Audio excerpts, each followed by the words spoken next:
Hey everyone, welcome back to Opinion Party. I'm your co-host Laura Jones. I'm Jason Gaikowski. And today we've got a really feisty one, I think, or what's shaping up to be.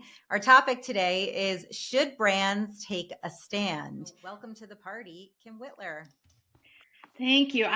Laura, I'm just so honored to be here because I have to say, as a big fan of the data that you all produce and as a consumer of it, it seems like more often than not, I'm quoting you guys in a lot of my research. It's just exciting to be here today to talk about such an important topic. What I find interesting is that the notion of social injustice, that's not a liberal or conservative issue. That is largely unified. There's nobody who will verbally go out and argue for social injustice, right? It's like like I worked at PetSmart. We had PetSmart charities. Our goal, one of our big activist efforts, was to save the lives of cats and dogs. Who's against that? Nobody. What I do is I walk into class and I wear a sign around my neck, huge sign, like the people who stand out on the corner with these crazy signs, and it says, "I care deeply about students." I go through the whole class. I don't say a word.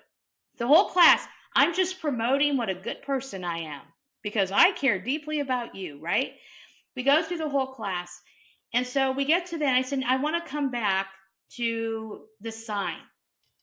And I want you to be honest. When you saw this sign, first of all, how do you know if I care deeply about you? Because I wore this sign? Is that how you know?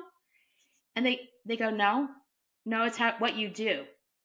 Oh, it's what I actually do exposes where my values are and my beliefs, not if I'm running a TV ad.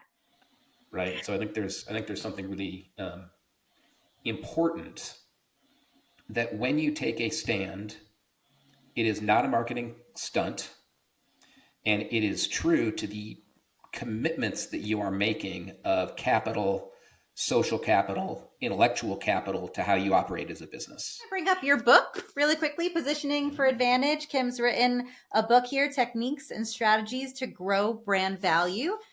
Thank you very much for including BAV as part of your overview of methodologies. What are the one or two core tenets of this book that every marketer should take away? And so what I set out to do was to create a book that I call Bridging the Theory Doing Gap, that we have these nice frameworks, but how do we connect that to practice? Should brands take a stand? I think we had a really interesting debate. I think we landed on it depends. But Kim, thanks so much for joining us on Opinion Party today.